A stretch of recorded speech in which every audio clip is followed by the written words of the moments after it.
Okay, good evening. Welcome to tonight's Freedom Thinking Community Group. My name's Dave Ellery. I'm one half of Freedom Thinking. The other half is Jen. As anybody who follows us will know by now, Jen's putting Lucia to bed. And she's on her way. Lucy's pretty tired tonight. So she will be, all being well, Jen will be with us in the not too distant future. So it's a quiet community group tonight.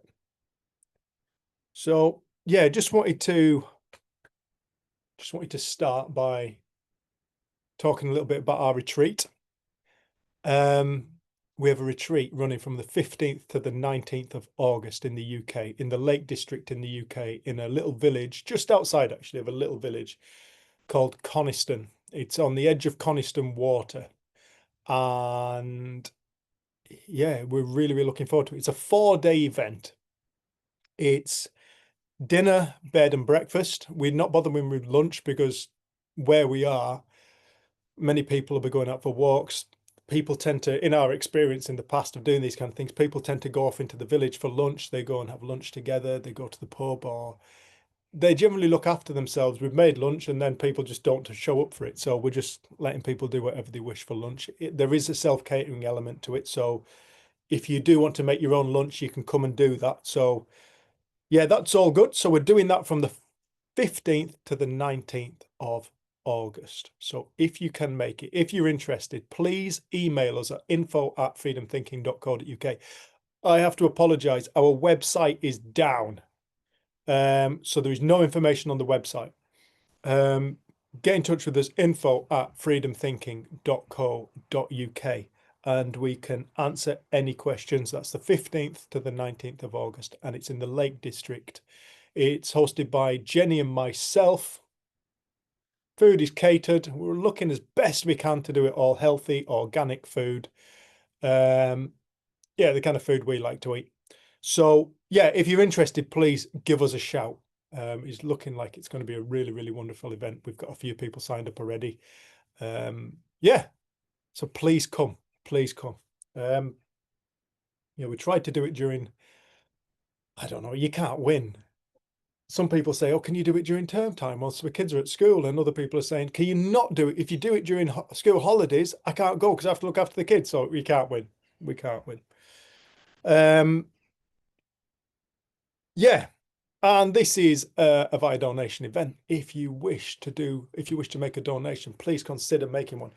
There is a link in the description below. PayPal's our preferred method. If you can do it via friends and family, we don't lose out to any charges or anything like that. PayPal don't take the charges. But our PayPal ID is info@freedomthinking.co.uk, or we can do buy me a coffee. They take a charge. Or you can contact us at info@freedomthinking.co.uk, and that way we can send you our bank details if that's something you would prefer to do. I think that's about it. Yeah, if at any point anybody ever wishes to come and work with us, Jenny and I do personal work. We work with people, we work with couples, we work with groups. We worked all over the world with people, and people have come from all over the world to work with us. Please give us a shout, info@freedomthinking.co.uk. Come and spend some time with us in the Lake District.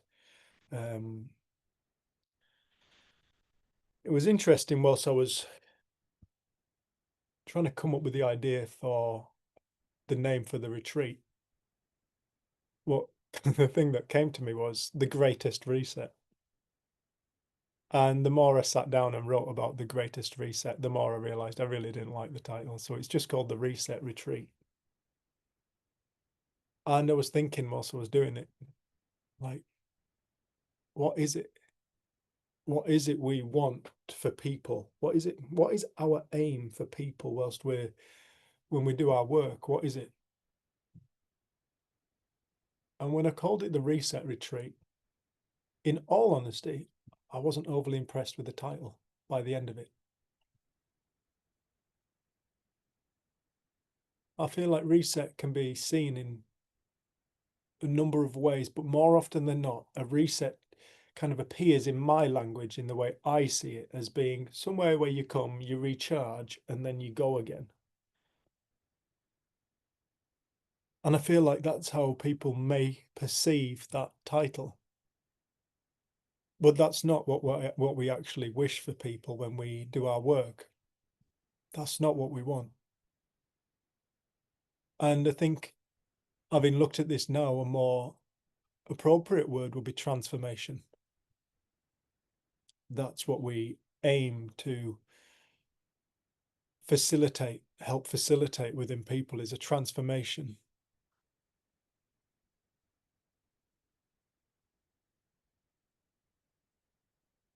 What we wish is for people to come and work with us, whether it be on this community group, whether it's coming to the retreat, or whether it's coming to work with us in person in the Lake District or Essex or wherever we're working. Our goal, our aim really is to help facilitate transformation. And when we're doing this retreat, this is one of the things we're hoping people will leave with. It can be quite a scary prospect, and that, oh, a transformation, oh God, who the hell will I be on the other side? Well, through our experience, what people tend to be is themselves, minus an awful lot of baggage.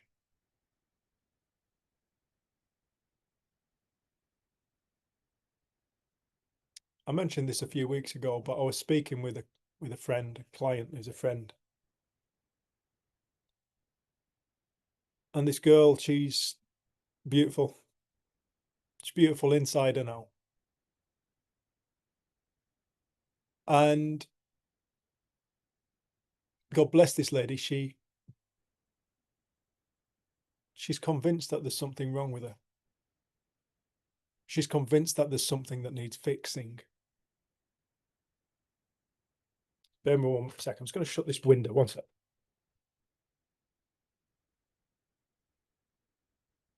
There's some motorbikes going up the road and they're going like idiots. She's convinced that she needs fixing.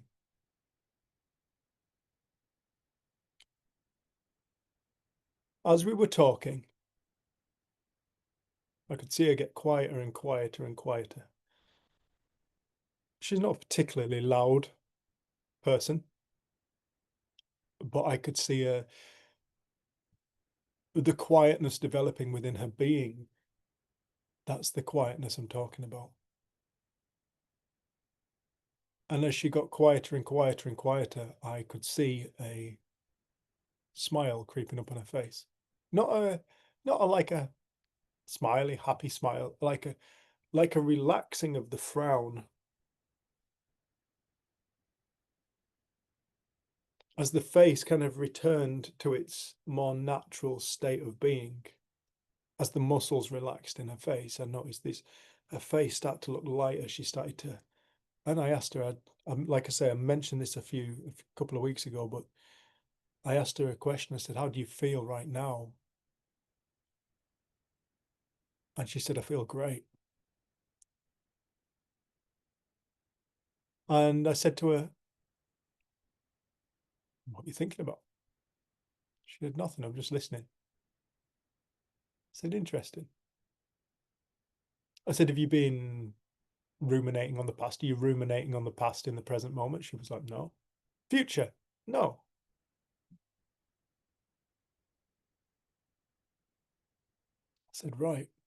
So really what you're experiencing is just the stillness of the experience of a still mind.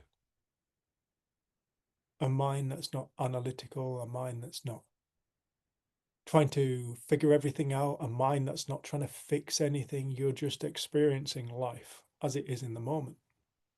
I said, and how does it feel? She said, I feel amazing. I said, that's what life feels like.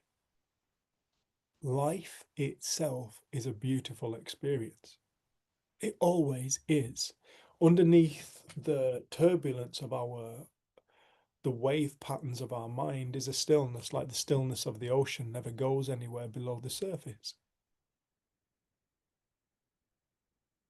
You dive, anybody who's dived, you drop down 3 or 4 meters, it gets stiller, quieter and quieter and quieter, and stiller and stiller and stiller. That's like our being as we go from the surface level. The surface level is the space from which we're trying to fix everything. The surface level is the space from which we're trying to identify everything. We're trying to be a certain way in the surface. We're trying to figure everything out in the surface level. But as we drop below the surface and we go deeper and deeper and deeper and deeper and deeper, there's a stillness that emerges within our being. And this stillness is always beautiful. It feels magnificent.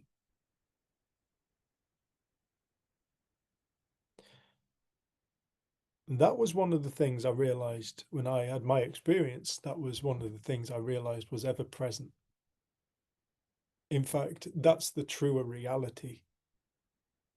It's like if you take the ocean as the metaphor again, the truer reality is the full magnitude of the entire ocean. That's the true reality. The true reality is the volume of water that's like circumnavigates this planet. Circumnavigates the wrong word. It just goes all the way around the earth, whatever that word is. Circumvent? Circumvent. Let's go with that. You know what I mean. Circumvents this earth. That's the true reality. Now, the ever-changing reality is what surface wave pattern is taking place on the ocean. Is it, and anybody who lives near the sea or goes and visits the sea or any body of water, it has a wave pattern. But that wave pattern is eternally changing. Some days it's busy, sometimes it's really, really quiet. That's the changing variable on the ocean.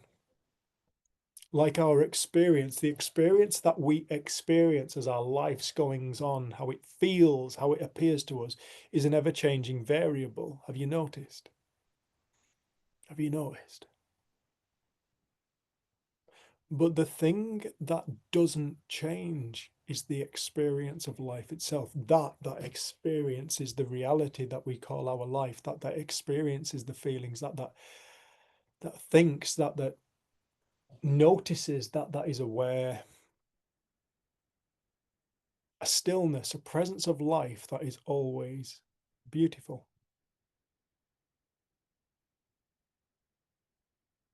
Once you become aware of it, it starts to highlight things, and it starts to highlight. You start to recognize it as the true reality of who and what we actually are. It's always there. It's a strange old thing, because people often discover it in moments of absolute, what would appear to be troublesome times, like a car crash, for example. Somebody may experience. I was speaking to somebody not so long ago, and they were speaking about the stillness that came over them as their car crashed. Time slowed down. A stillness came over them. There was no panic. There was no screaming. There was just the observation of life. She said and she said it was beautiful. It was actually quite a beautiful experience in something that you would actually consider to be a very harrowing, challenging experience. She said, I experienced it as being a very, very beautiful thing. And people, quite often in war, they would speak about being shot at, and this sudden presence that overcomes them, where they're aware of absolutely everything, the sounds, the smells, the textures of things, the presence of being. In the most challenging times, quite often this is where it often shows itself. The thing is, it's so beautiful. Then sometimes people go chasing it. They go chasing it in, oh well, if I seem to have that beautiful experience when I'm faced in a life or death situation, I'm gonna take up base jumping. I'm gonna take up, I don't know, some mad sport, rock climbing, free climbing, something like that. I had a friend who got into tree surgery because he said, I want to try and find that experience of ecstasy without taking drugs. I'm like, you've picked the wrong industry, mate. I won't do that. If you find it, well done. But they're searching for a feeling. We're searching for a feeling, we're searching for us. And to search for a feeling is to search for a state of being. A state of being, like the volume of water that the ocean is. We're searching for that pre-existing, eternal, ever-present state of being, which is life itself. The livingness of life. I call it the livingness of life. Life itself, the livingness, this livingness that lives, that animates. We're looking for the soul.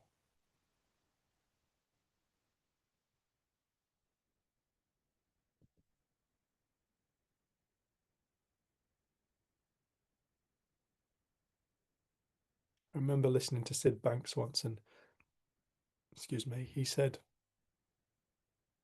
soul. Soul is pure consciousness.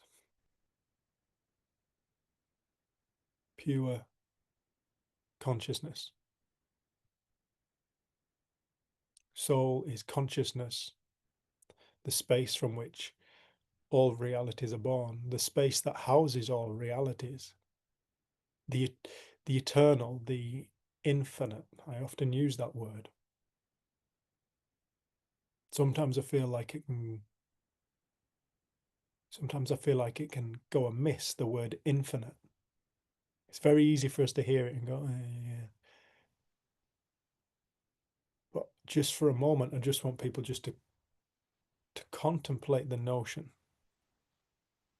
that everything that they've ever experienced is something that's taking place from within themselves.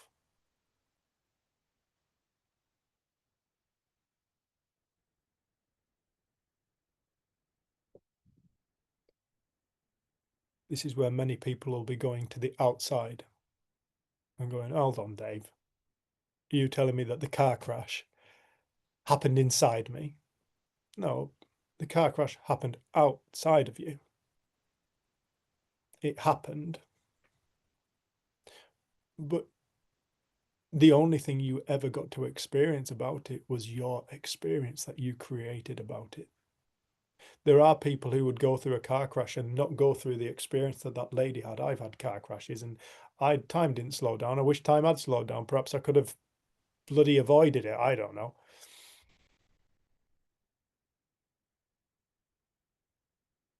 But to start to realize that the only space or the only place we ever get to experience anything is from within ourselves.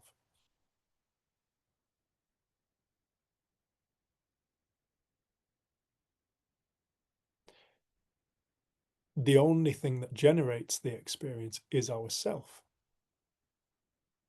The only thing that flavors the experience is ourself.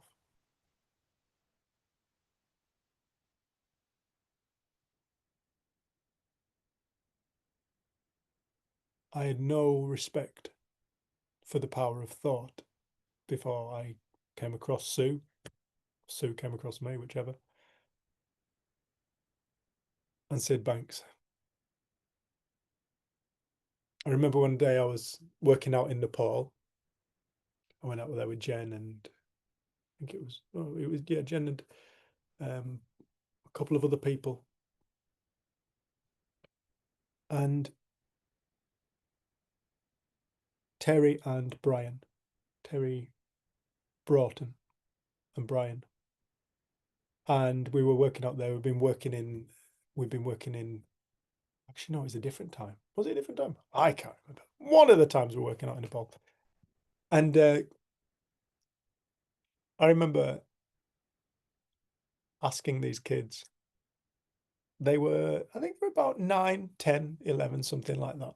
I remember standing at the front of this classroom, all these eager looking kids looking at me in Kathmandu. And I remember it was a wonderful moment. I've never forgotten it. I said, right, I just want to go through a few words that I'm going to be using in English, and I just want to make sure you understand them. And the first word I said was thought. And I saw them looking at each other. They're going, thought? Thought? I'm like, yeah, thought. Like, thought? Yeah, thought. And they're shaking heads and looking at each other like, I don't know. What are you on about? And in the end, I started to panic. I was thinking, I've got two hours with you, lot, God help you. I've got 2 hours with you, lot, and you don't understand the word thought. Thought. And this, I said, oh, the stuff that runs through your head. And they went, oh, Dave, you mean thought.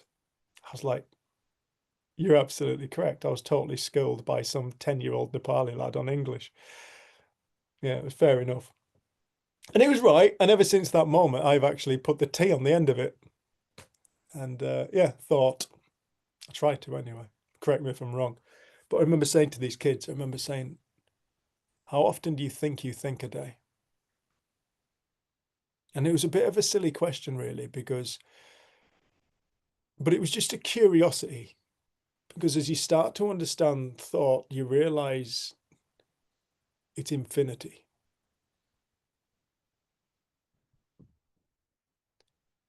But I was curious, and I started at around 200,000. 200,000 times a day. Not one single hand went up. And then next one we went down to was like 150,000. Nobody's hand went up. 100,000. Anybody think they think 100,000 thoughts a day? Nobody's hand went up. 60, 50, 40, 30, 20,000 times a day. 10,000. Nobody's hand's gone up. This was a class of about 30 kids.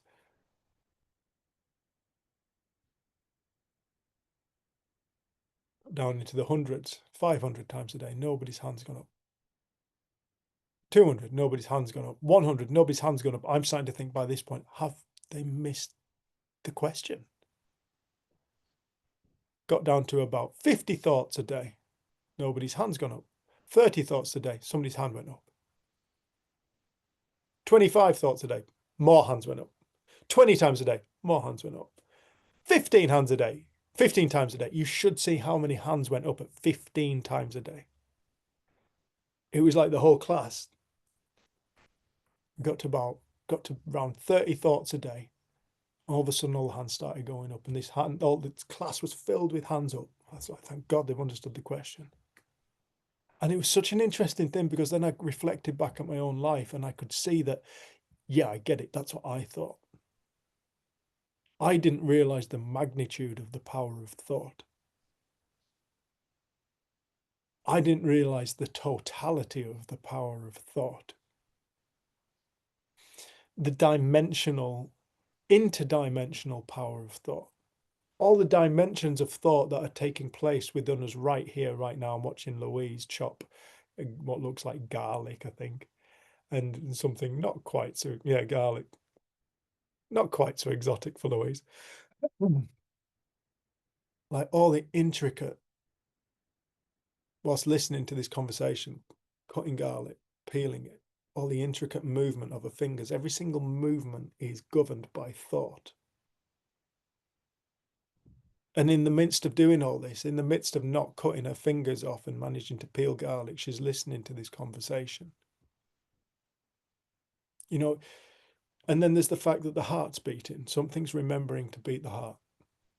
Some intelligence is beating the heart. Some intelligence is breathing the body, breathing the lungs. Something's keeping all our immune system up and running. Something's running the endocrine system. All this power, all this information, all this knowledge that's taking place within our being. Yeah, we thought about 10 or 15 times a day because that's what I notice. Sometimes I notice I'm thinking. Other times I'm just walking through this life thinking it's reality. Not paying any attention, not having any respect for the fact of the power of thought. But when Sid started to speak and Sue started to speak about the power of thought, that was a game changer. That was a game changer. When it was realized what the power of thought, the magnitude of the power of thought, when an individual realizes the magnitude of the power of thought. I'm talking about the ocean, not the waves. No, I'm talking about the depth. I'm talking about the volume of water. volume, the infinite potential that lies within the ocean to create any wave pattern, the soul, self, that creates the experience of life, that creates every single experience that we've ever experienced. We've never experienced anything outside of ourself. Everything we experience is an expression of our inner self. Everything we experience is a potential from within our infinity.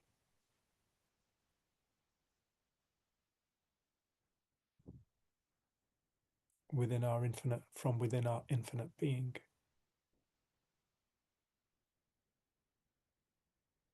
That's why you never have the same experience twice.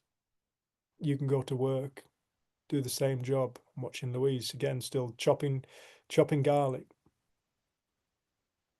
Chop, chop, chop, chop, chop, chop, chop, chop, chop, chop, chop, chop, chop, chop, chop. And I know that the experience is changing moment to moment to moment through her, one way or another. I don't know how, but one way or another it is. She's nodding.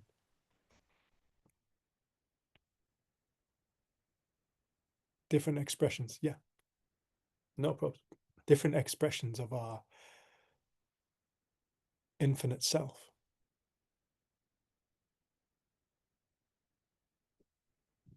Why is this important to know? Why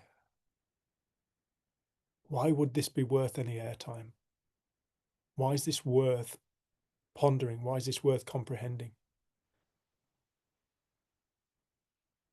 Let me tell you what I've makes sense to me. Do you want to say something, Lou?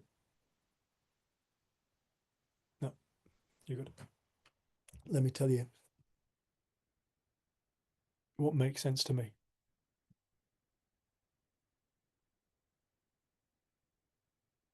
When you start to realize the magnitude of the power of thought and you look at it, you take the power of thought and you look at it objectively, you realize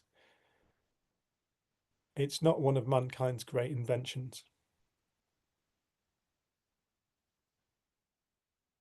In fact, it precedes man. Dinosaurs were conscious, thinking, experiential beings. They wouldn't have survived for all that time if they couldn't think, if they didn't know what species they were to reproduce with, to blah, blah, blah, do whatever, know what food to eat, know where to go, know how to migrate. Now, you could say, oh, Dave, no, this is all instinct, Dave. Animals work on instinct. Okay. What does that mean, though? What is instinct? Isn't instinct thought that mankind really doesn't understand? Would another word for instinct be wisdom?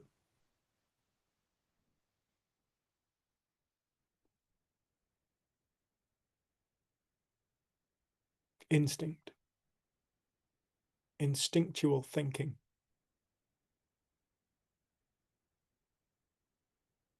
Information and knowledge that doesn't originate from the intellect. It's funny because instinct seems to be that has the most intelligence behind it. It is actually a capacity that human beings possess, instinctual thinking. Some people, like I say, call it wisdom. Knowledge that precedes, or knowledge that does not originate from our ego personalized mind. Information that's perfectly suited for the circumstance that any animal or human being finds themselves in. This is what we're hoping people are going to start to get a sense of. The depth and the magnitude of the power of thought. Okay, let's look again. So the power of thought isn't something that mankind created.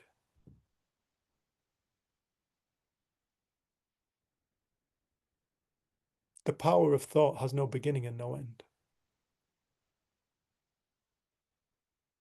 No beginning and no end.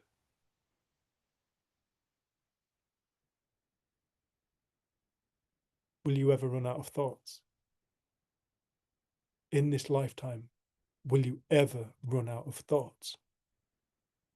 Will mankind ever stop coming up with great ideas, great ways to improve things? Will they one day just wake up and go, oh shit,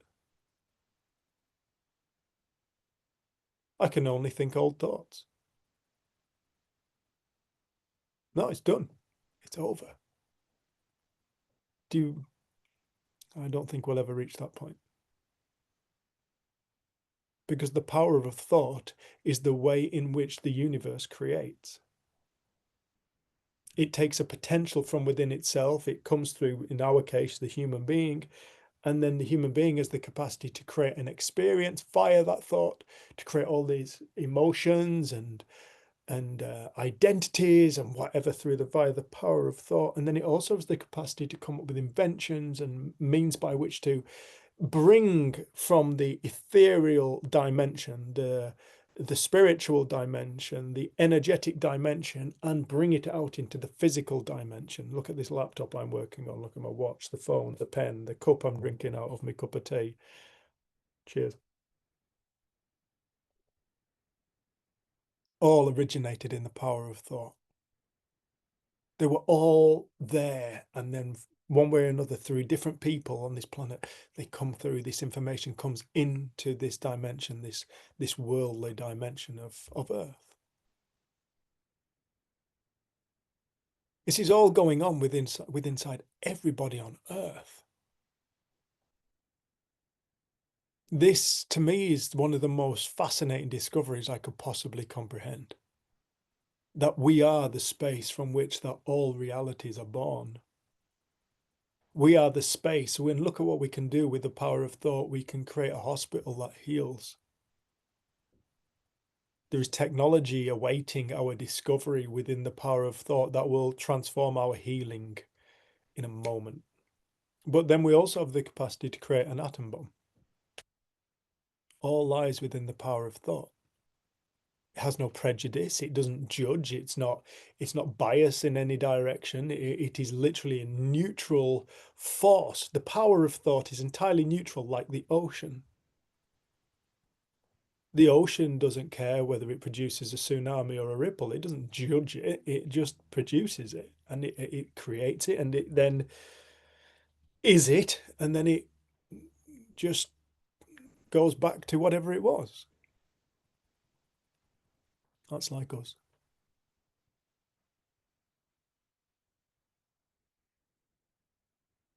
The power of thought is endowed within everything. It's not just human beings that are endowed with the power of thought.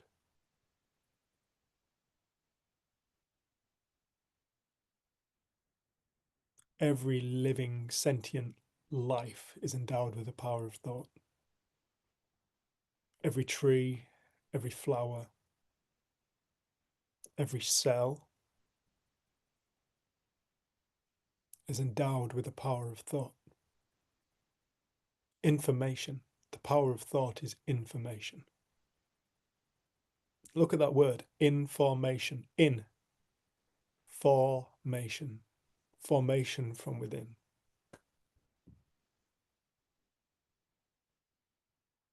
It's via information that we create the inner formation of our experiential realities. Information, the power of thought. We speak the language. My sister says we speak a language we don't understand. Because it's there in plain sight once you start to get ears for it.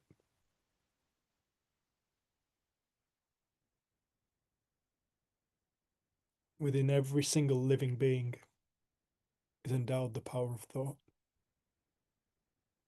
I was picking some wild strawberries with Lucia yesterday. The strawberry plant knows what time of year it is. It produced its flowers to correspond with the emergence of the pollinators. As the pollinators emerged, so did the flower. It wasn't some random time. It didn't show up in kind of mid-December. It showed up in April. Same with all the trees, they all went into flower at the same time. The apple outside our house, the oak trees and the sycamores all went into flower.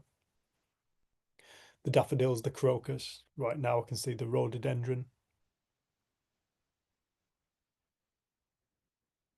All the trees are in leaf because they know what time of year it is. They know because they are endowed with an intelligence, and intelligence underpins their existence, the same as us. The power of thought conversation is not just, is it just a thought? The power of thought conversation is the discovery of the infinite being. That infinite being that ultimately lies at the heart of all things, the oneness of life, is the power of thought, pure consciousness, pure awareness, pure creative capacity, infinite being. This is what everybody on earth actually is. This is what every single thing on earth actually is. The human being actually has the capacity to display it more greater than any other living being on the planet. But every other living being on the planet is playing its role exactly as it's meant to be, to help to bring about a biome that we call planet Earth. It's all beautifully orchestrated so that everything can have an experience. Trees experience, the insects experience, the fungi experiences, the bacteria, the cells, everything experiences. And like we spoke about last week, every single particle experiences. To be one of the first particles to break into the physical dimension from the energetic dimension, there is the awareness of observation. And we know this through quantum physics and the double slit experiment. And once that takes place, reality, the physical dimension, is born. Because the wave is aware it is being observed and turns into particle and behaves like a particle, behaves like a separate entity from the whole, almost like a wave breaking free of the ocean and starting to behave in its own unique way, in a limited way, in what appears to be a limited way. And the moment our observation drops away from the photon or the electron, whatever it was that was being fired through this gun, then it returned back to a wave. Infinite potential again. Every single particle is aware. When we're talking about consciousness, when we're talking about the power of thought, we're talking about something that spans everything. It's so difficult for us to talk about because it's so difficult for us to comprehend within our mind. And we use the ocean wave pattern to try and describe the depth of the ocean. How can the wave explain the depth of the ocean? The wave is a surface level thing. It's not something that is it's not something that is kind of, it's something that's so on the surface, it cannot describe the depth of who and what it actually is. But once it starts to become aware, it can't articulate it, but it experiences it. The little wave feeling state, well, I'm just a little wave on this mad-ass earth, this mad-ass ocean, suddenly collapses, and there's this awareness of something so much greater. I am something that I cannot put into words. I am something I cannot think. I cannot think who and what I actually am. I cannot think what life itself actually is.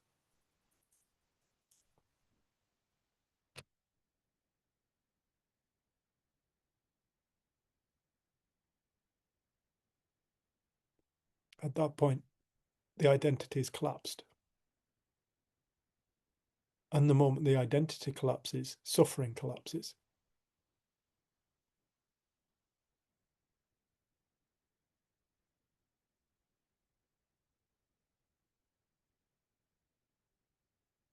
It can't be known. It cannot be known to the intellect. It cannot be known to articulate. but it can be experienced. And the experience is like my friend.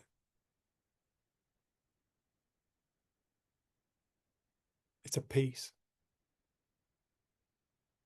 It's a stillness. It's not a happiness. Not a happiness.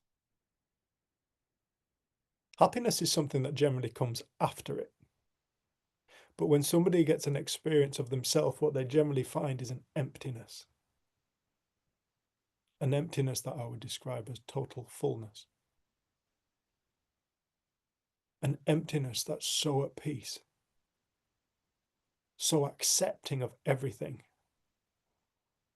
There is no judgment in that space. There is no, I'm not good enough. There's none of that story, none of that ridiculous story that mankind has decided it's going to take upon itself. None of that. I'm not good enough. Nah, there's none of that. That's a surface level ripple. That's just a story. That's not a true reality. The power of thought is true reality. What emerges from it is just an expression of that true reality. I remember being at one of Jenny's retreats and a lady said, she said, what you're saying actually makes so much sense, because my husband, he was an original biblical translator, and he came home one day and he said, I think that the opening statement of the New Testament is inaccurate. She said this was 20 years previous to that, the day that this retreat was taken. So this must have been must have been like 94 or something. No, 95. Oh, 94, 95. That this man came home and said, I think the opening statement of the New Testament is inaccurate. And he said, if I was to interpret it, in the beginning was the Word, and the Word was with God, and the Word was God. He said, I would interpret it as, in the beginning was thought. Thought was with God, and thought was God.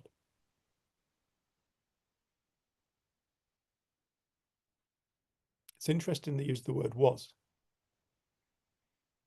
as opposed to is. In the beginning is thought.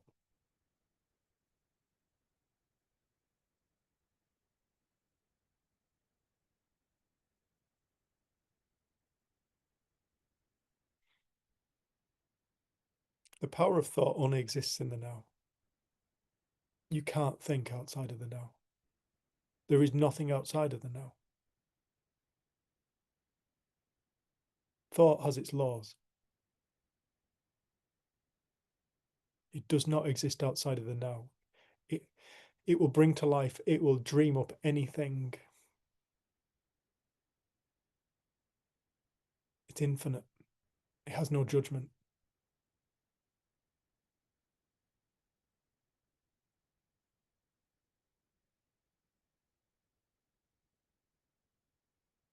The more we start to awaken to the power of thought, the more we start to have respect that this power is a spiritual thing. It is the spiritual dimension that we're looking for.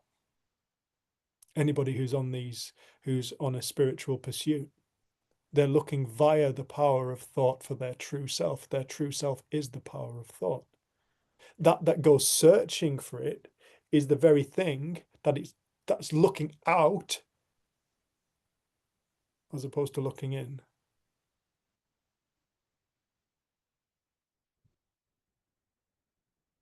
The power of thought is the spiritual dimension that everybody is looking for to make sense of their life, because it's the only thing they're ever experiencing. Like we said last week, there is only ever one source of fear on this planet. And when I'm talking about fear, I'm talking about what we would call the states of being we don't find particularly palatable. There's only one source on the face of the planet. Yeah, there's wars going on right now. Yes, there are, and there's talks about other pandemics breaking out, and there's talks about this, and there's talks about that, and there's talking about collapse of the the economies and collapses of government, and these lot are up in arms and those lot are kicking off about this, and then there's all these problems, then there's all those problems, then there's this to deal with, and there's the climate, and then all the pollution and rubbish, and there's all this stuff going on, the spraying of the skies to block out the sun. Good thinking, government. All this stuff that looks like the source of our fears and worries.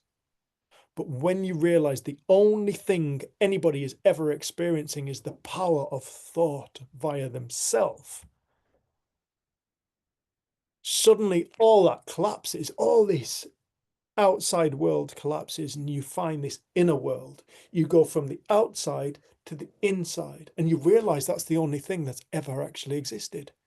The true reality that is truly experienced is the one from within. That's why everybody on earth has a different opinion about whatever's going on in this world. Some people think it's absolutely right that Palestine should be getting blown to pieces.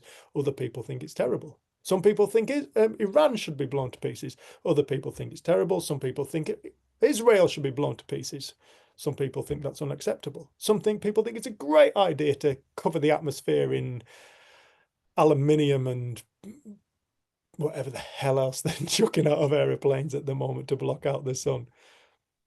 And other people think it's a terrible idea. But all realities look real. They're so convincingly real, we will kill one another over them. The only way this world is going to change for the better is when people stop looking outside, stop looking for division, stop looking for our differences, our color, our ethnicities, our races, our religions, our genders, our non-genders, I don't know, who you support. And the only way this world's going to change is when we start to have respect that the power of thought is coursing through everybody, creating reality. And everybody's reality has to be different. That's why we all live in separate realities. That's why we all see different worlds. That's why we all like different things and have different opinions. Because we all see different worlds. Why? Because the world we see is not outside of us. It's inside of us. There is no outside we ever experience in our entire existence. The entirety of reality that we get to experience is that comes from within us. From the inside our being, out as our experience. Then we have the gift to walk around in this physical dimension and experience the world. Meet people, meet other dimensions of reality within other people. You never get to experience the other person's reality, but you get to have conversation, and you get to get a feel for it. Get to interact. Think about it. If it wasn't for the fact that everybody on earth saw a separate reality, we would never have invented language. We would never have needed to. We need language in order to communicate one reality to the next. One reality can communicate to the next reality, can communicate to the next reality, or can communicate to a group of realities. I don't know how many people are going to watch this. 100, 200, 300 people perhaps will watch this and catch up. And it's like, none of you are going to experience the same talk. Some people think, oh, fucking old Dave's having a shit time tonight. Some people will be going, oh, I've heard something different in this one tonight. I don't know. But nobody is going to experience the same talk.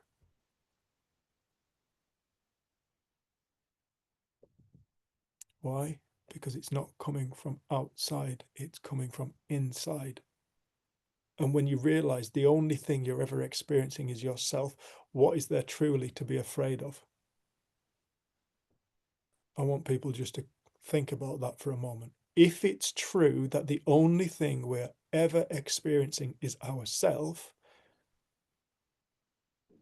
really, what is fear?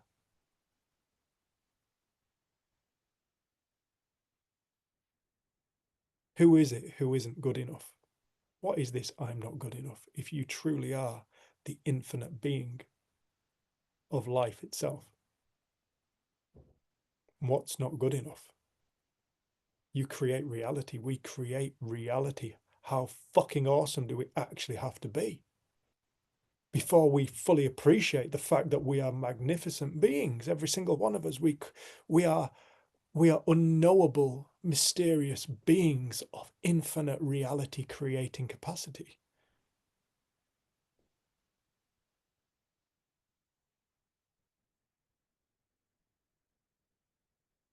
What is there to be afraid of in this lifetime? Nothing. What is there to get interested in? Everything. So how do you live?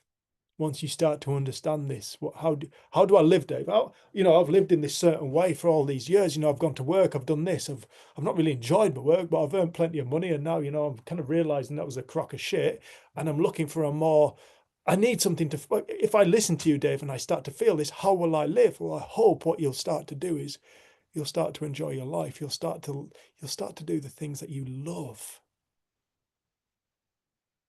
You'll start to realize you cannot get life wrong. You cannot get life wrong. How would you live if you knew you couldn't get life wrong?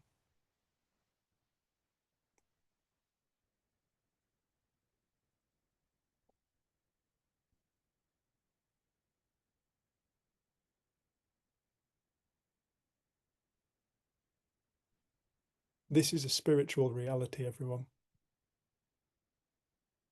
This mundane, everyday existence of being you is a spiritual reality.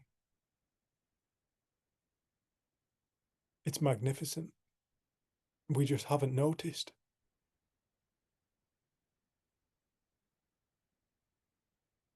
It's time for us all to wake up now.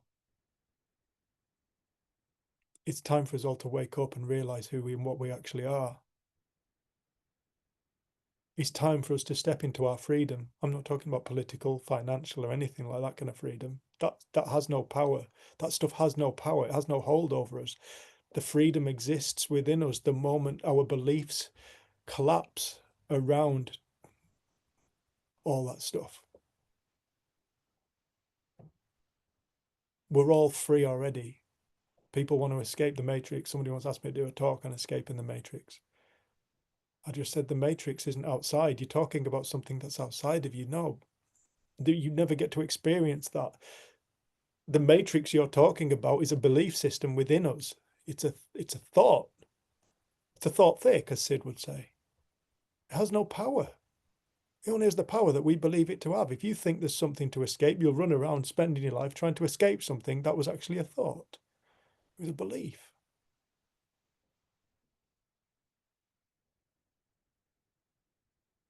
We're all free the moment we wake up and realize we're the creator.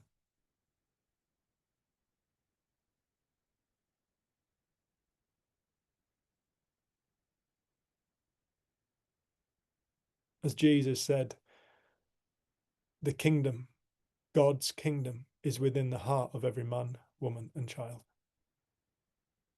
The creator, everybody's praying to, everybody's seeking in one form or another, or not, or denying, whichever, it doesn't matter. But it's within you.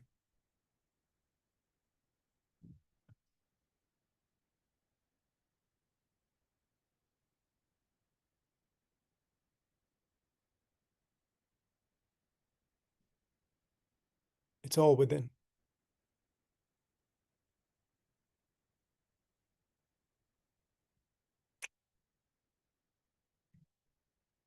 It's all within. And there is no outside. There is no outside of any of us that we ever get to experience. I'm not saying the world doesn't exist. The world exists. It's the wave pattern turning into physical. It's the wave pattern turning into particle and formulating the world that we recognize as Earth with all its bits and pieces and all the stuff.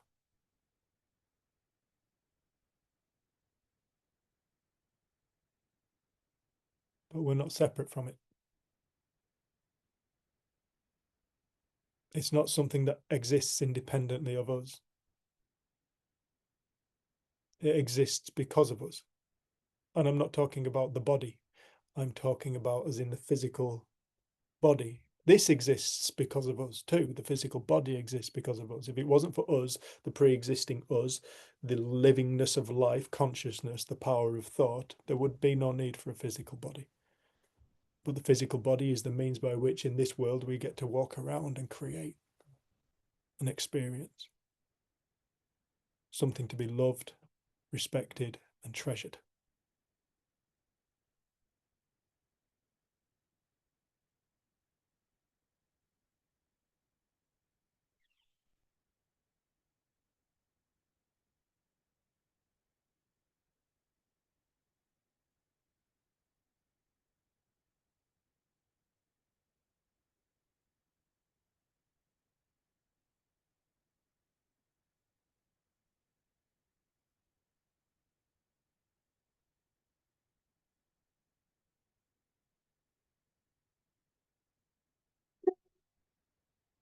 Okay.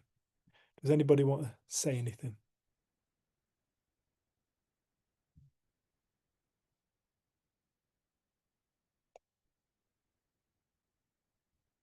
Anybody want to take a conversation in a particular direction?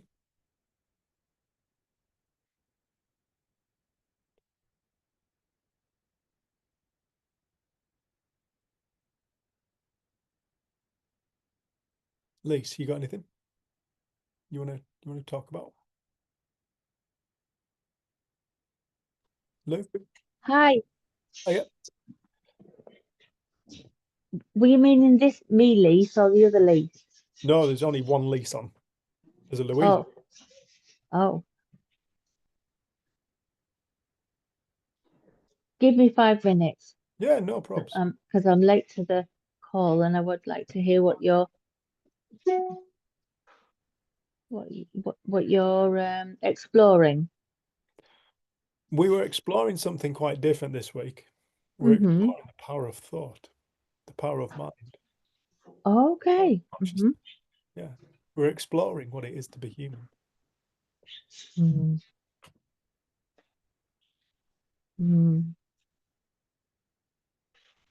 Bloody hard work sometimes. But it doesn't have to be. But it doesn't have to be. It doesn't have to be. But it does if that's what we're creating. It has to be if that's what we're creating. Yeah. Michael Neal, funnily enough, isn't it funny how these things pop up when get down, just when you're thinking about it, or when it's on your mind and no. Tilly. Michael Neal's podcast about no. Lise, when did you start ventriloquism? Yeah, I will. It's all right. The dogs are attacking Tilly because she's got a custard cream, so she's being mobbed. So I shall mute myself, and when I've got something useful to say, I may do. No All problem. right, love. Yeah, no problems. Tell Tilly I'm coming to get her for that custard cream.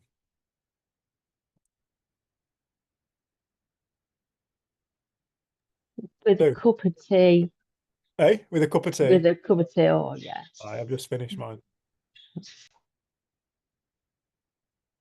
Lou, do you got anything to share, love? Yeah, I was thinking about when you mentioned the language we use, that we don't get it. In the beginning of, I heard about the 3 principles. Greenlandic words became very, it's very descriptive language. And it became so clear that Greenlandic language, they knew 3 principles. Like words are saying, describing behind the words. I don't know how to say it, but they describe it exactly as if it's from beyond, or how do you say it? It was like, wow, I have never thought about it, that they knew, or the words we are using, yeah, they explain the beyond. Like when we say, how is it called? Making thought, making when each of us think, we make forms. And in Oh, Greenlandic, Lou, sorry, look, 1 second. Can you just repeat that? My internet dropped out. Can you say that again? okay, yeah. When you think about something in Greenlandic, you say it like you are making it as a form. So every individual making it as a form. Even though it's neutral thought, but we make it as a form. And in Greenlandic, you say it directly. And I never thought of it before I heard about 3 principles. That's lovely. So would you say Greenlandic is a more direct, descriptive language than English?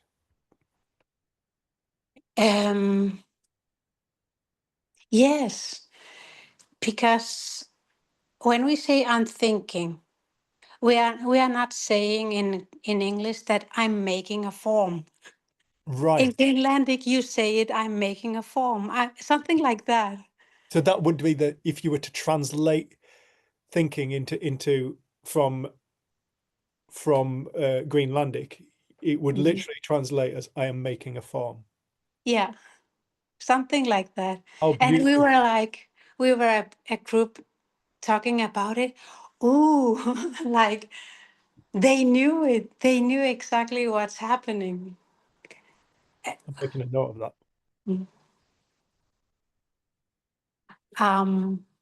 I will mute myself again because Oh, I'm making dinner. yeah, It's that's a little beautiful. loud. Yeah. That's so interesting, because when you start to realize that a thought is form, people tend to think of thought as being formless. Well, it is formless insofar as you can't find it. You'll never find it. You can't weigh it. You can't hold it. You can't scratch it. You can't paint on it. You can't really do anything with it other than experience it. But every single thought that comes in is form. So that's a really, really beautiful thing. It's like every single thought is something coming from nothing. You see, the truest state of being ourself is nothing. It's a nothingness. But that nothingness and everythingness are really the same thing. Our nothingness is the space from which all experience is born. Think about it. If it wasn't nothing, it would have to be something. And if it was something, then it would have to be kind of loaded in one direction or another of that something. It would be pre-weighed, if you know what I mean, in the direction of what that something is. But because it's nothing, it can experience anything. That's the beauty of the nothingness of who and what we actually are. And that's a terrifying notion for people, that I'm nothing, I'm actually nothing. You've always been nothing, but look at all the wonderful experiences you've had. Because the nothing isn't the intellect likes identity. It likes to know things. It likes to pretend it's an actual thing itself. And we like to think that the intellect, we're pointing inside, intellect. We like to think it's actually it's something we really value in our Western world. But once you realize, no, the intellect comes from nothing. The power of thought is nothing.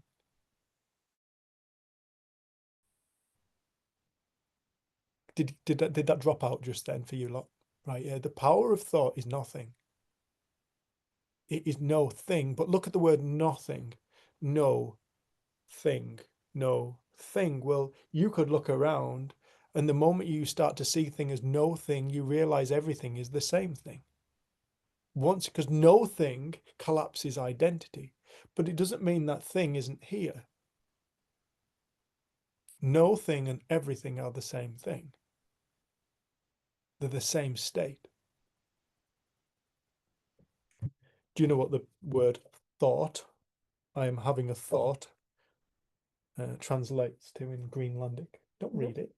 Oh, can't That's read what your I wrote it in extra spidery. No, can't read so it you couldn't anything. read it. It translates into I am making a form. Oh, wow. How cool's that? I'm glad you said that. I like that. I like that a lot. You're going to use that again. I use that again. So you're going to hear for the next 10 weeks.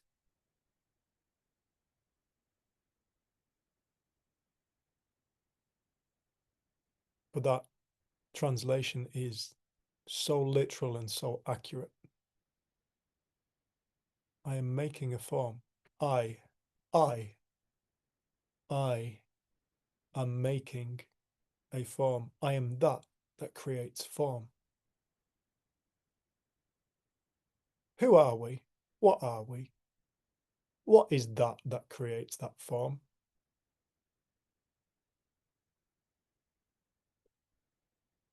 Our busy little distracted minds don't slow down enough to see the origin of who and what it actually is, or to contemplate the actual magnitude of that realization.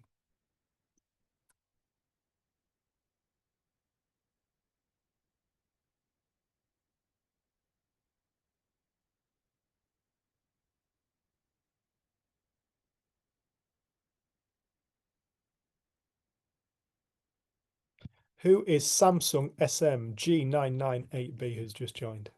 It's me, it's Kendra. Hey, I thought it was good, lass. Well done. Why did you think it was Kendra? Because that's what came up last night when I was chatting to Kendra. Oh. Just checking. We've been Zoom bombed too many times, haven't we? Not since we don't put the code out Yeah. freely online. Yeah. So All right. Okay. Does anybody else want to talk about anything? Thank you for that, Lou. How are you doing, Kendra? I'm okay, thank you. I just got home from work. Cool. Had a good day? It's not been bad. Just got a lot on my mind at the moment. Been trying to get through the day, I think.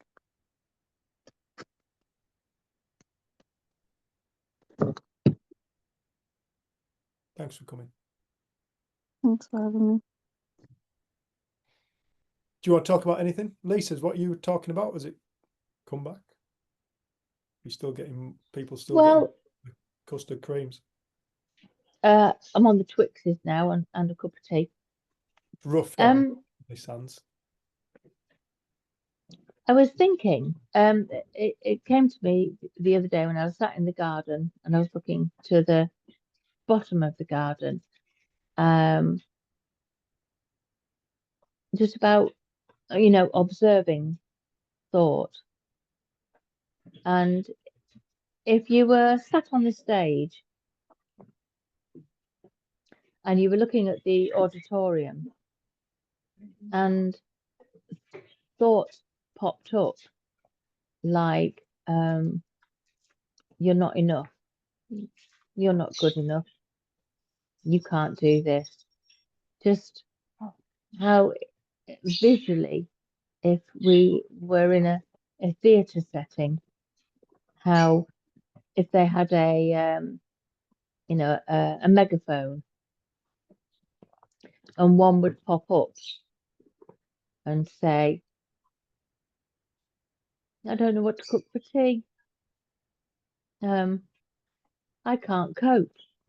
And another one would pop up, and just watching them pop up, like if you were sat on the stage as the observer. And then the lights would go down eventually and it would go quiet.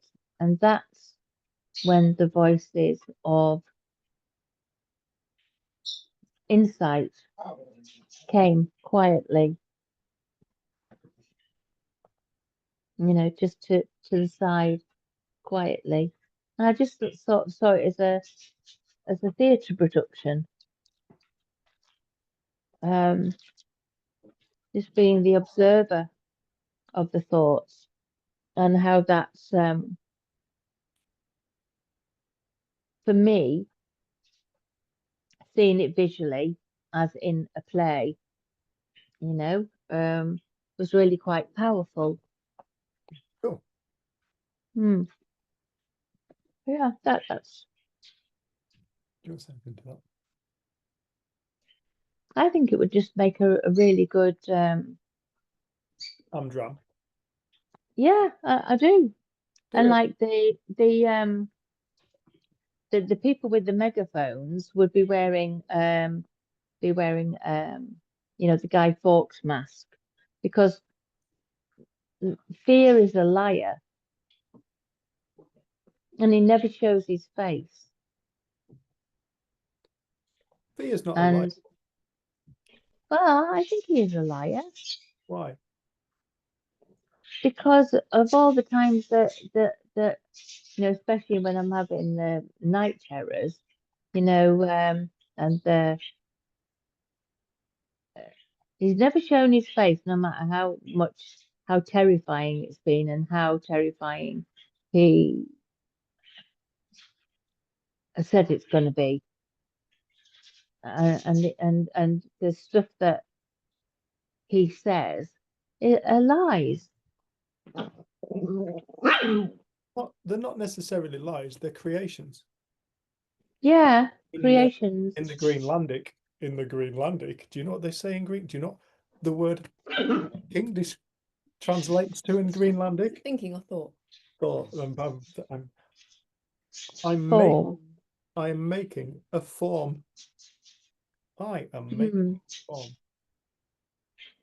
So that's it. I am making a form. But the reason why I'm saying fear is not the liar. No, if you've got a liar, then you've got a truth teller. You've created a duality. You've created. Which is duality.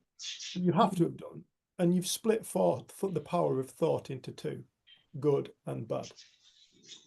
Now, as long as we do that, which is something the ego and the intellect likes to do, it likes to split things off, compartmentalize things that it can go, oh, I know what that is.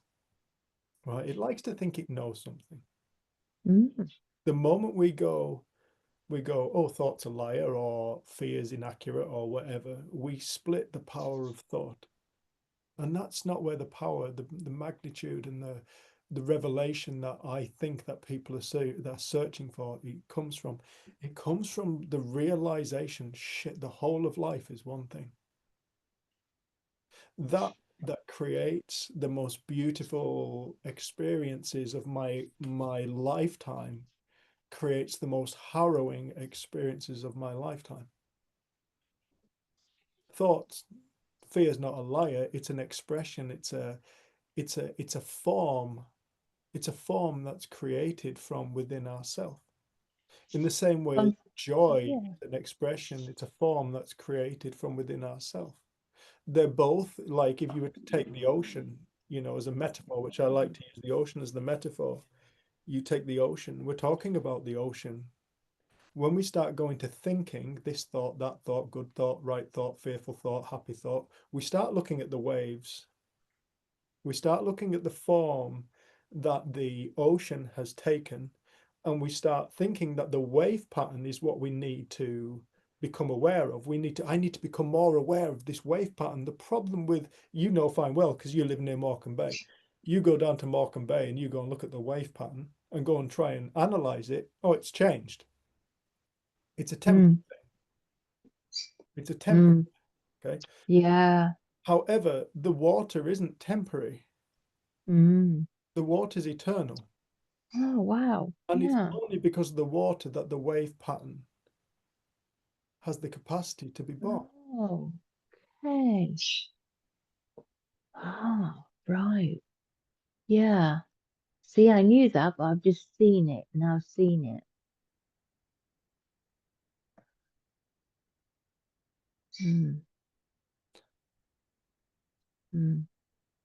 The spiritual,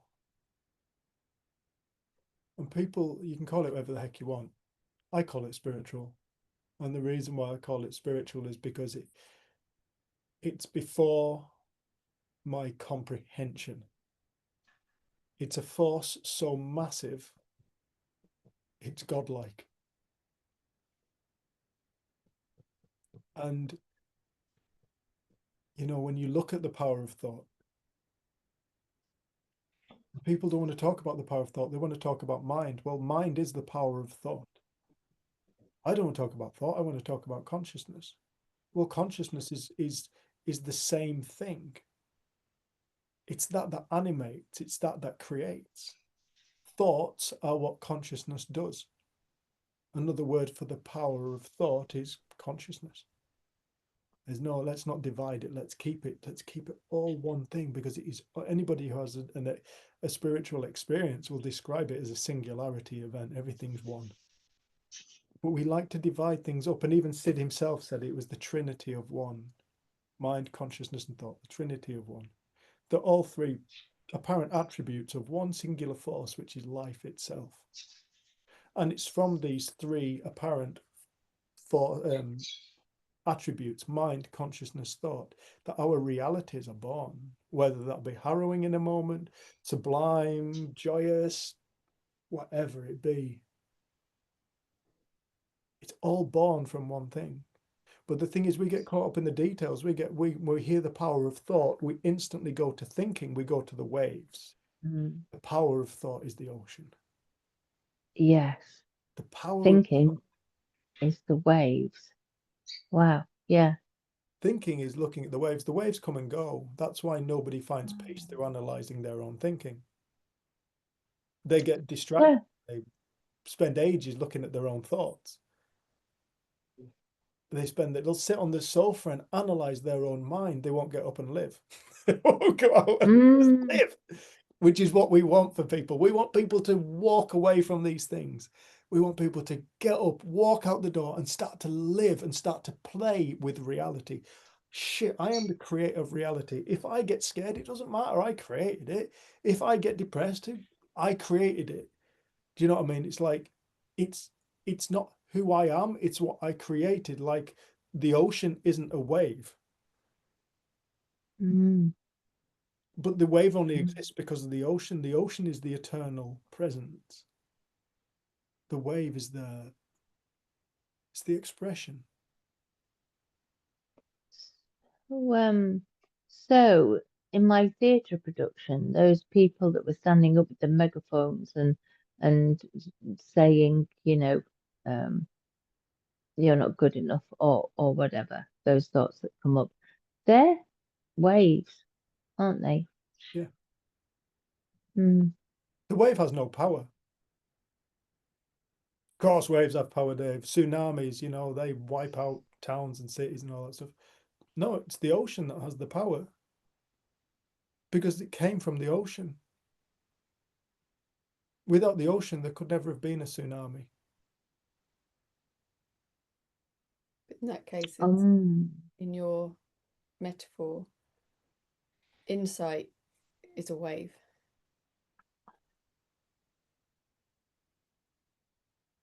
Because otherwise we end up splitting thought into insight and intellect. Do you see what I mean?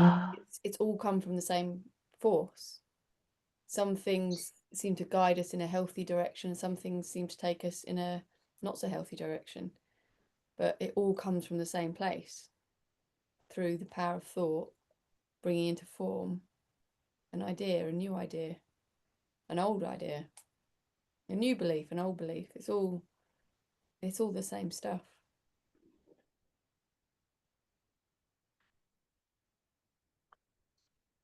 Louise. I was thinking about the translation I was making about thought and form. In Greenlandic, when you are saying isomaliorpo, it says that you are making your own thoughts, or you are making your own meanings. And I was saying it as a form because I understand it as a form, but directly translation is that you are making your own meaning of the thing, or how do you say it? Yeah. Yeah.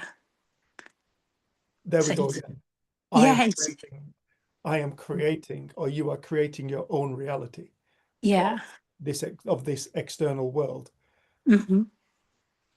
So it's very direct as I see it, it's very direct understanding of what's happening Yes. in the beginning of our language. Yes. Yeah. I'm Just want to convinced, say that. I'm convinced that our ancestors were so much more in touch. Yeah. I remember when we had a guy who was an English teacher on one of our retreats, and he loved words and he loved language. What was his name? Is it Ian? I had Ian in my head. Yeah, Ian, I think. It's not. I had Ian or Tim. No, it's definitely not Tim. But he kind of broke down words and described words, and most words, when you look into them, like the meaning of them actually points to the truth. But we get stuck on the word. We get stuck on, and we make up our own meaning of the yeah. word and all of that. But Yeah. it was fascinating. There were certain words that he brought up when we were doing the retreat, and then he described them. We were like, wow, yeah, no, that's a beautiful way. And like, actually, there was a knowing or a sense of the principles or the truth throughout time that just we miss. But when you get eyes for it, you start seeing it everywhere. That's the thing. And I think that's what he was saying. Like, he kind of knew this, but when he was learning about the principles, he was like, wow, and then started looking at all of his texts and stuff. Yeah. That's it. You start to see things differently. You start to become more aware. You start to realize, Sid said, it's not hiding from you. It's in every book. It's in everything. It's in our language. It's in our religions. It's in our sciences. It's there. It's within everything. But until you get eyes and ears to see and hear it, it'll just bypass you, and you won't even know it's bypassed you because you can't know it's bypassed you. But once you start to get eyes and ears, you start to open up to it. It becomes a very exciting place to live, does this world. When you know you cannot be destroyed. I was speaking to somebody very dear to my heart last night. We were talking about the fact that you cannot be destroyed. And I was asking her to look back at the difficult times in her life. And how she just made it. One way or another, she just made it. It's such a beautiful thing to start to become aware of. You don't get destroyed in this lifetime. You have all these feelings that make you feel like you're being destroyed. But they're not. You're not being destroyed. You're having a feeling. It's a feeling. It's interesting. On the I did a webinar for someone last week, and someone asked, can you see what you're talking about within a more, what's the word she used, like serious situation? And I wasn't quite, so I had to ask her a bit more about it, and my head's actually got a bit blank now. But what she was asking is, could I talk about my experience of learning the principles and how that's helped my life, but in sort of more severe situations or something. So I couldn't think for a moment, and then it just popped into my mind about the time you were in the room, when I had been out for a run and I got back to the car, and my sister had just left a message on my aunt's phone saying Dad's had a heart attack, meet us at the hospital in Colchester. And then that was it. And then I couldn't get hold of anyone. And it was about a 30-minute drive from where I was to get to the hospital. And it was like my mind just got completely, it was made blank. And I just felt completely peaceful. And then what popped in was, it's going to be okay. But I don't know if that means he lives or dies. And you're okay with whatever. And it was just, and then I sat and I was just so quiet and peaceful, and probably I don't know if I've felt that peaceful that many times in my life. It was so still, and I just sat in the passenger seat and was driven.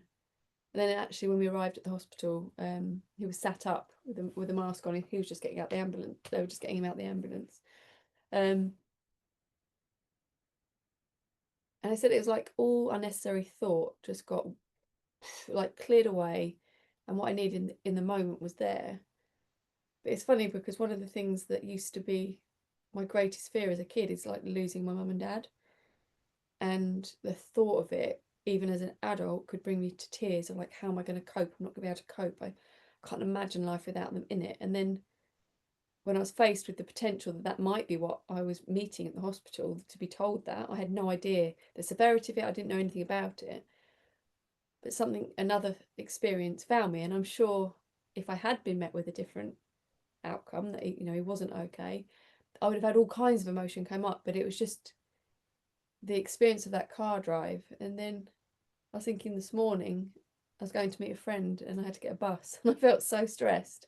I was running around and forgetting things, and it felt so important and panicky. And I don't know, you don't know why you show up, how you show up in each moment. Like, why do I sometimes see so clearly that we're all okay and that life unfolds and we're here and it's an experience and I've got everything I need and everyone else has everything they need. And other times catching the 11:40 or the 10:40 bus was the most important thing to me, and I had to get there, and I was urgent with Lucia. And so when we're on the bus, I said to her, sorry I rushed you. I said it felt really important to get on the bus, and I'm glad we're on it because you're really enjoying it now. And because she was just sat there, she goes, I'm excited, because she was on the bus. She didn't even know where we were going, but she was like on the bus. And I think that's one of the things that, in a way, has helped me to stop trying to predict the future or predict how I'm going to be in the future, because there's little situations where I think I'll be totally cool and relaxed about, and I'll run around like a headless chicken. And then there's other things that happen which I would predict I would be so freaked out or stressed or upset about, and I seem to glide through it and everything falls into place. And you see that we just don't know what's going to occur to us, and we spend so much time living as if we do.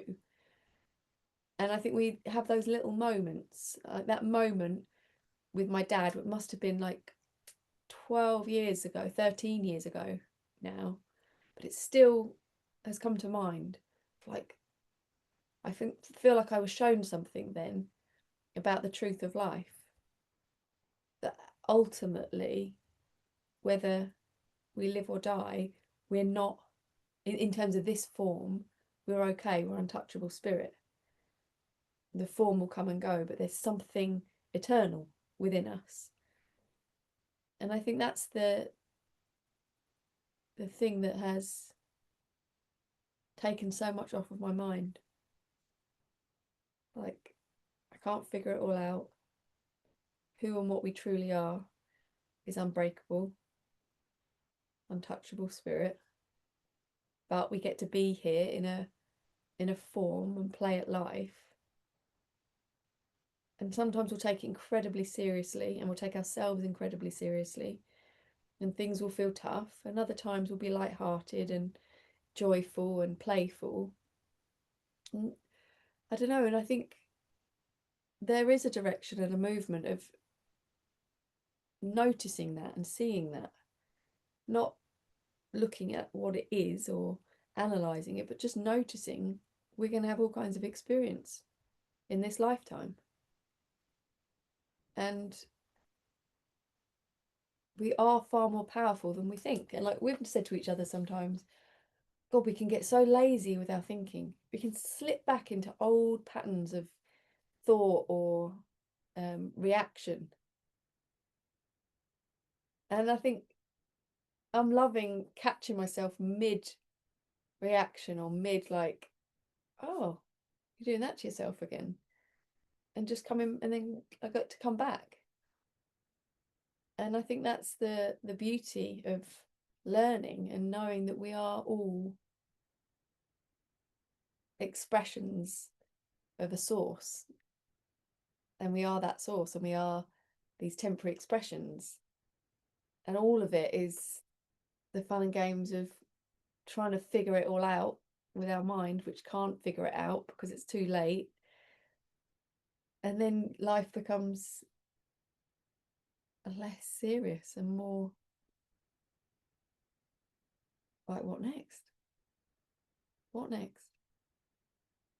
And I think having Lucia and watching her, just, she's so joyful so much, and then she can be so angry, and then she can be so upset, and she can be so unreasonable.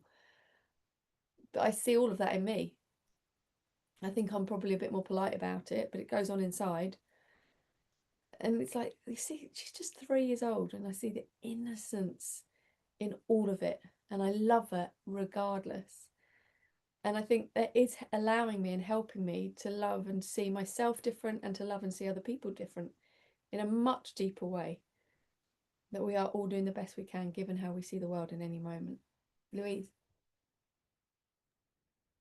I have a question about like being true to yourself, like accepting all the emotions. Like Lucia, when she's angry, she's angry. When she's happy, she's happy. And I'm a little bit confused about, I've heard that also don't act on your thoughts, or I don't know, but also being real is so revealing, or how do you say, it feels so good. Like when you're sad, you're just sad. And when you're angry, and that's it. I have a little difficulty to, when not act on the thoughts, but the other thing that just accept all emotions. Can you say something about it? Like with Lucia tonight, you asked her to say thank you to her granddad for passing her a strawberry, and she just wouldn't. So Dave's like, well, I'm going to take the strawberry away until you've said thank you. And then she just went mental. Like, she was in her high chair and she was screaming, and I was trying to get dinner ready. So in the end, I just said, right, you're totally welcome to feel like this, but I cannot be around it anymore. I said, I'm just going to pop you in the other room. When you're ready to come back and be with us all, you can. Because actually at her age, I don't feel like she couldn't help but feel what she was feeling. None of us can help what we're feeling. And I feel like I've got more able to allow the feeling, but sometimes like keep my mouth shut. I'm allowed to feel angry, upset. I'm allowed to feel whatever it is, but I can keep my mouth shut because I kind of get that when things calm down again, I see differently. So I can act out of frustration and anger and all the rest of it. And sometimes I do. And that's just what's happened, and I don't really judge it. But other times I'm like, the intensity of those emotions are waking me up to how off track I am. And if I let myself settle down again, I don't have to rush it through, but if I let it settle, then generally more helpful thought comes to mind to deal with whatever it is. But I think for me, I described it as all thought got put back on the table, and all feeling got put back on the table as allowed. I'm allowed to feel stuff. Whereas when I grew up, I grew up in these narrow boundaries of like, it's all right to feel these feelings, and you can get a little bit upset and you can be a little bit cross, but it needs to be within this range. So it's constantly trying to manage, and it didn't feel good. And I had a very tense body, and I was often getting poorly, which I don't know if there is a link. It feels like there's a link. Well, not even a link, but we can't separate this from any of it. It's all. But I feel like to just be allowed to feel what you feel. It's not a wrong feeling. And like one of the ladies in South Africa said, there's no wrong feeling. There can be wrong action, but there's no wrong feeling. And you could see it was something freeing for her. We could act on a negative feeling, and people do, and murder or whatever, or lesser. I could shout at Lucia, and then I'll calm down and have the ability to apologise, and have the ability to have a conversation with, like, I got really caught up and I took it out on you. But to just genuinely feel what you're feeling in any moment and not try and be something else is what I was talking to Dick and Bettinger about once. He said, that's psychological health. Because I said, being with Dave sometimes is like being with an adult toddler, because if you're pissed off, you're pissed off, and it doesn't matter who we're around. It's not, you can't just like, oh, now I need to act like I'm not pissed off because that person's here and what are they going to think of me? You're just what you are. And I think you're very, very good at saying sorry. You're very, very good at holding your hands up going, I was really out of order then. I got really caught up. But you're never trying to mask what you're really feeling. And I was chatting to Dickon about it. He went, yep, psychological health right there. And it's interesting because initially I had judgment, thinking, well, if you understood the principles, then you should see that you're caught in your thinking, and you should, and I had all of this. That's because people look at thinking as opposed to the power of thought. Yeah, and also this idea that there's a perfection we're going to reach when we understand something enough, whatever we think we're going to understand. So it became a really powerful teacher, seeing somebody be able to get that upset and then calm down and be totally rational again. And I think that's we generally are pretty irrational when we're caught up. We say things, we do things. The way I see it, we have two choices in this life. We have two choices. We can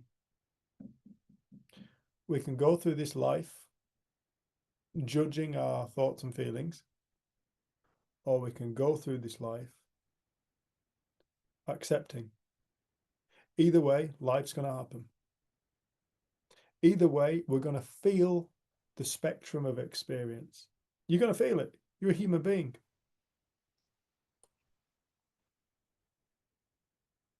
You're going to feel it. You're going to feel the duality of life. You're going to feel the joys. You're going to feel the happiness. You're going to feel the fulfillment. You're going to feel the anxieties. You're going to feel the worries. You're going to feel the sadness, the grief. You're going to feel it. You're a human. It's part of life. It's geared this way. We're meant to experience these things. If we weren't meant to experience them, we would not experience them. There is an intelligence that created mankind. Right? There's an mankind isn't one of mankind's great inventions. There is an intelligence that put together the human being. Look at us. Look at us all. Magnificent frigging beings that create reality.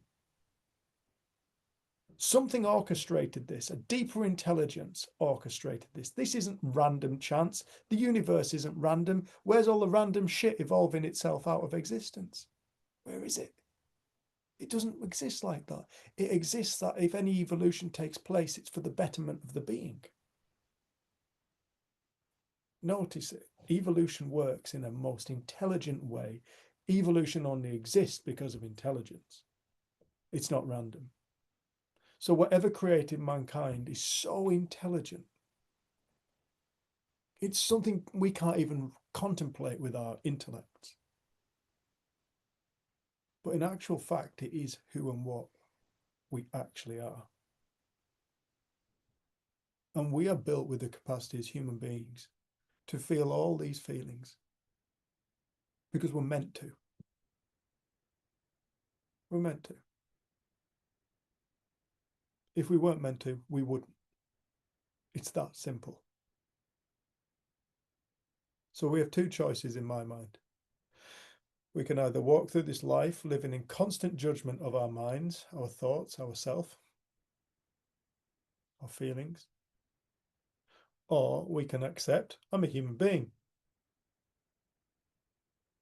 And sometimes I'm going to feel like this, and other times I'm not.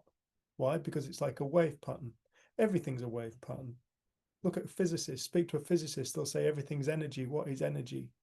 It's a frequency. What is frequency? Frequency is how often something happens. How often does the crest or the trough take place? A wave pattern. Everything's a wave pattern. That's why I like the ocean. I do wonder if they're... Just one sec. I know from my life, when I used to be so afraid of my feelings because I believed, because people told me that my feelings were indicators that I was psychologically ill. I was broken. And then they went into my brain and the way it worked, and I was chemically out of balance and all this stuff. No, I was chemically out of balance because of the way I thought. I didn't think the way I thought because I was chemically out of balance. My chemicals aren't a reflection. My thoughts aren't a reflection of chemical, because thought has no physical. I'm creating a form. I am creating a form. I am creating the form that then tells the body which chemical to produce. That's how it works. Oh shit, I'm under threat. Oh, adrenaline.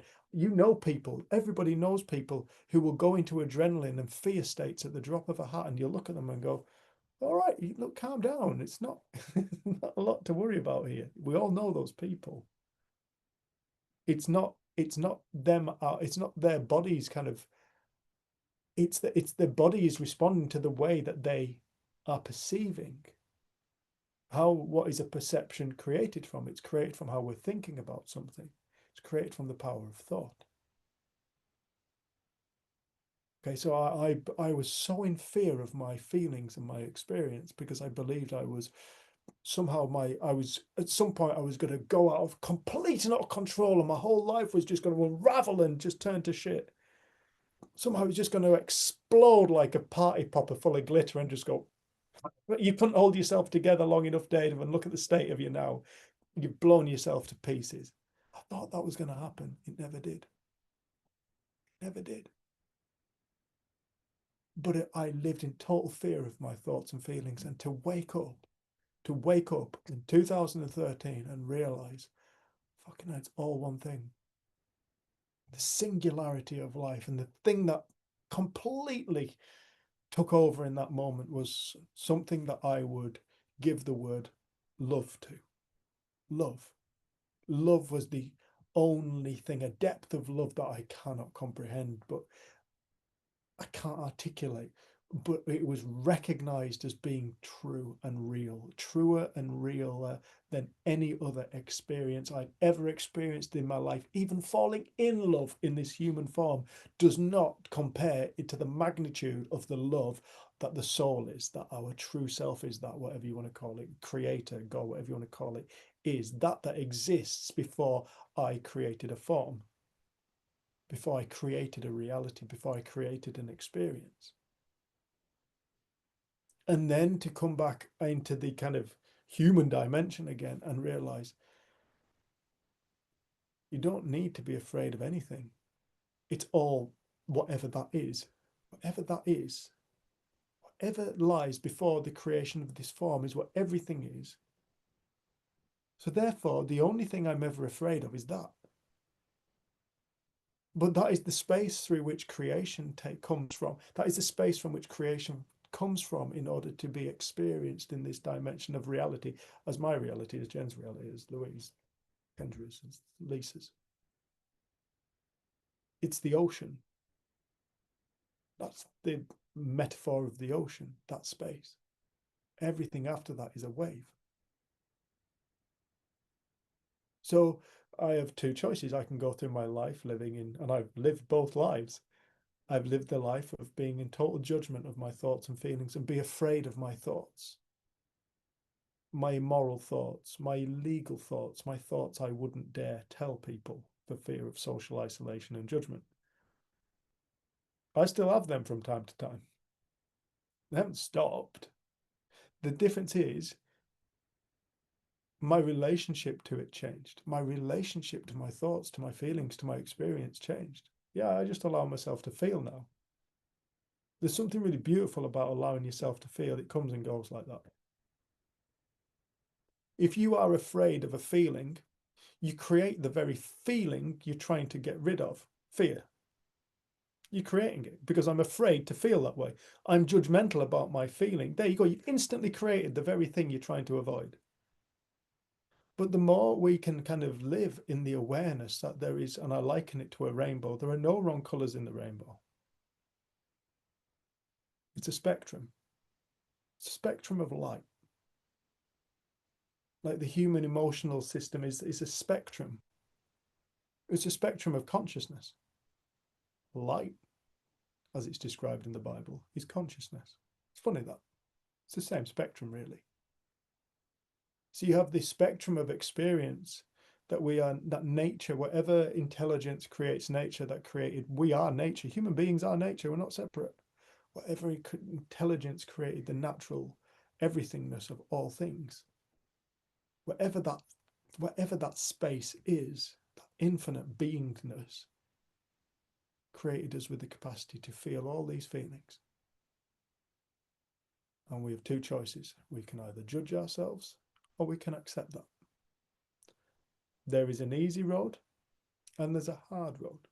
And most people pick the hard road thinking that if I take the hard road, it's going to be the easy road. Why? Because if I can keep on top of all my thoughts and feelings, if I can keep them in this little fucking box, gotta keep them in this box. Don't let them out. Otherwise, I'm going to be like Dave's party popper and explode into a billion pieces. Most people are taking that route because they become afraid of their own creations. Like an artist who became afraid of his own painting or her own painting. Or a potter who became afraid of whatever they sculpted. Because that's really what's taking place. But the trick is not looking at the form. Stop looking at the thoughts. Stop looking at this thought, that thought, the feelings. Start to become aware of the power of thought. Start to get a respect for it. Start to get an awareness of it. It's not something you can do with your little intellect, but it's something you can kind of, your intellect can point you in a direction, but it can't take you there. Because the intellect is form. The power of thought is formless. It is the space from which all the forms, I am making a form, is born.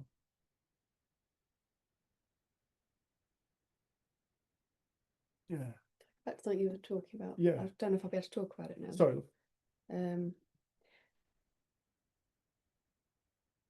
I think all of the things that, I don't know if there was a time where we weren't so lost in fear and duality, where maybe we didn't have some of the feelings that we have now. Like, we've had to learn to hate and to fear others. Like, all the things that we don't like about society, we've had to learn. Like, a baby isn't born racist or Lucy ageist. loves spiders, doesn't she? Yeah, like, she just loves.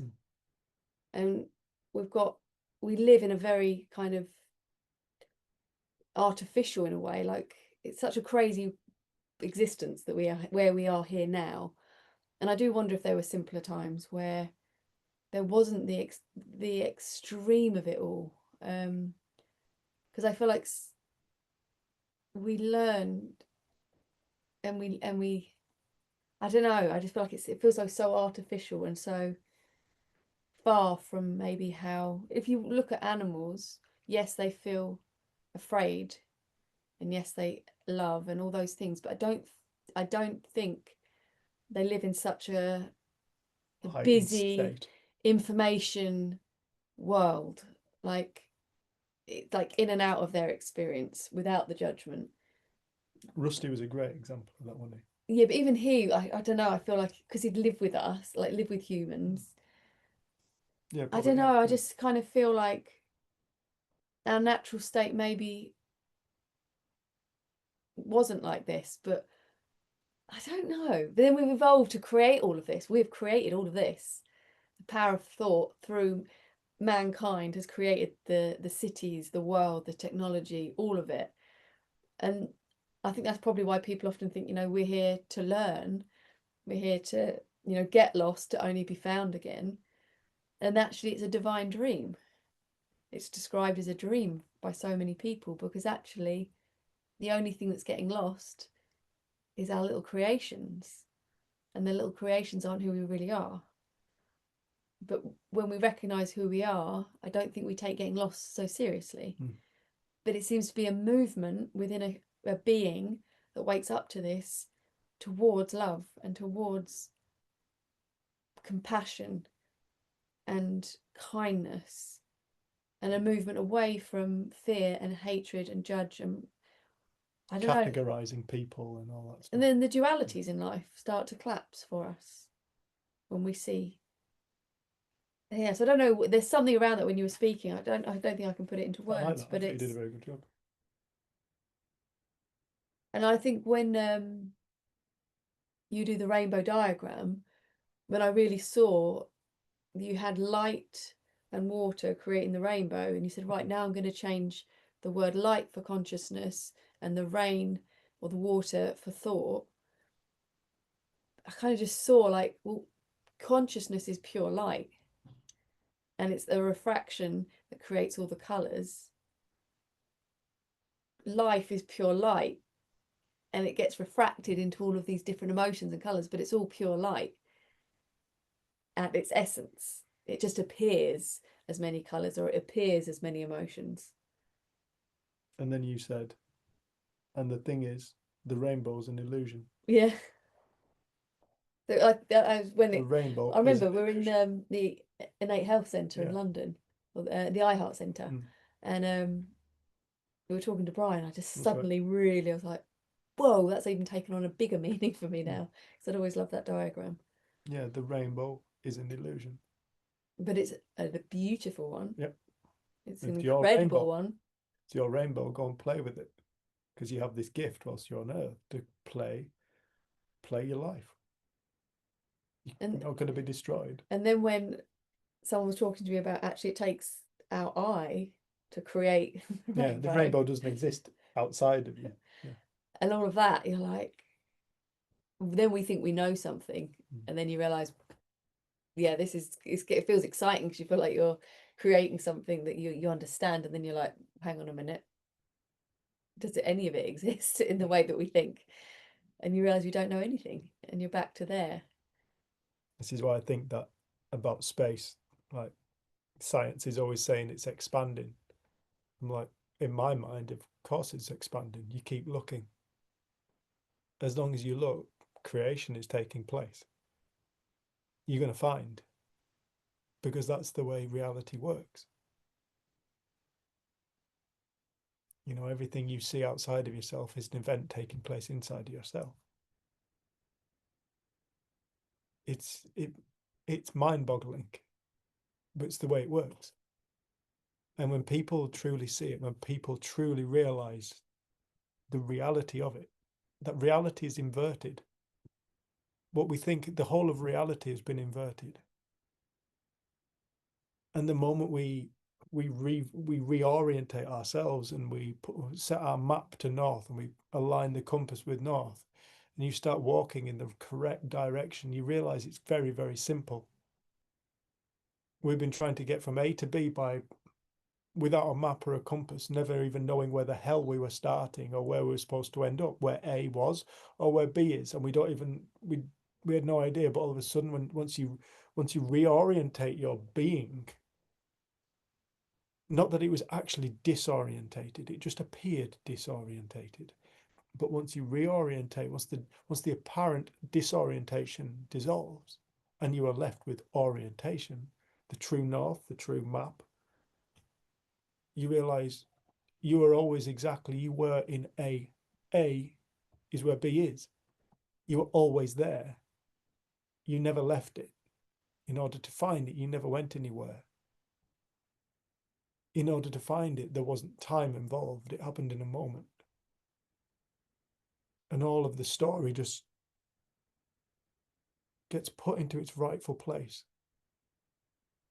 You live in a story, but all of a sudden the story doesn't carry the same weight. And what was once a difficult, tumultuous time can be seen and viewed as being an opportunity for learning and growth. Then life really can be a transformative experience.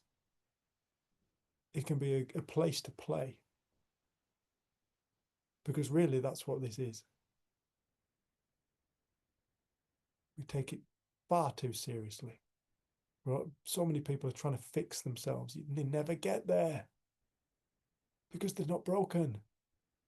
They just keep on creating the same old impression that there's something wrong. And because they keep creating it, they keep on experiencing it, so they think it's true. They believe everything they think. Why? Because it looks real. Why? Because I am making a form. I am creating a reality. Now, reality looks real. It's meant to. if you catch on to the trick, you set yourself free. Doesn't mean you're not going to think, doesn't mean you're not going to feel, but you allow yourself. Then you truly are free.